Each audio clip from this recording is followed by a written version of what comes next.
Well, now we want to turn to Donald Trump, who may face more protests today during a campaign stop in Southern California after a rally in New Mexico turned violent.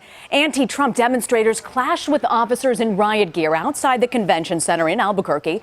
Police say the protesters threw rocks and lit fires outside the Trump rally.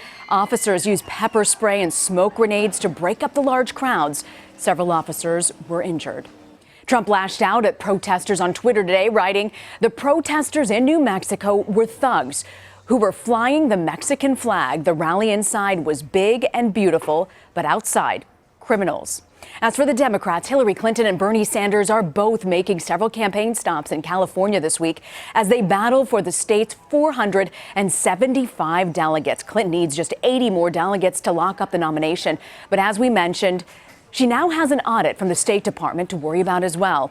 I'm joined now by our senior political editor, Steve Shigaris in Washington, and Washington Post reporter David Fahrenthold. Thank you so much, Steve. I want to start with you. With the State Department audits, you know, Washington is all about these Inspector General reports. We get them for the Pentagon. We got them for the Iraq War. What's the significance of this audit? Well, politically, first of all, this is an Inspector General, first of all, that was appointed by Barack Obama, approved by a Democratic Senate. So you don't have really this sort of political argument. And you saw in Hillary Clinton's campaign response, they really sort of latched onto the one idea that, well, my predecessors also had these problems with personal emails. It wasn't about attacking the IG and the report itself.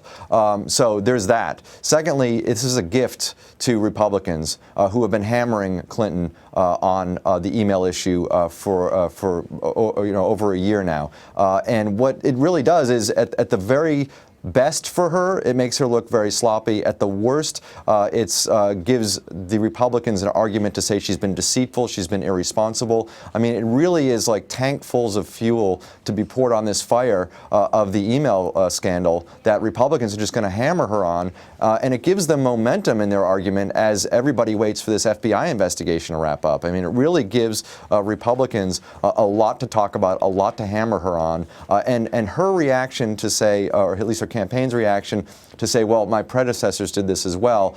It's almost like four wrongs don't make a right in this situation. I think Republicans are going to look back and say, it's not about the predecessors, it's about what you did, and it's about your transparency. And that's going to play again also into voters' minds who right now don't have high favorability. She doesn't have high favorability numbers among voters, and especially among honesty and transparency. And so this kind of thing just sort of plays into that, and Republicans are going to continue to hammer her on it.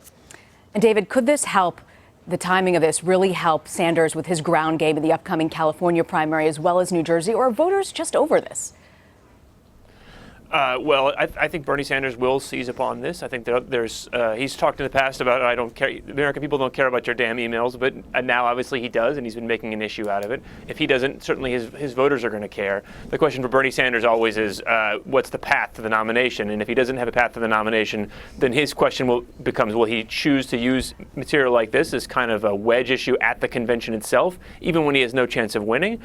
Or will he eventually do what he hasn't done so far and make nice and try to lead his followers into the Democratic fold?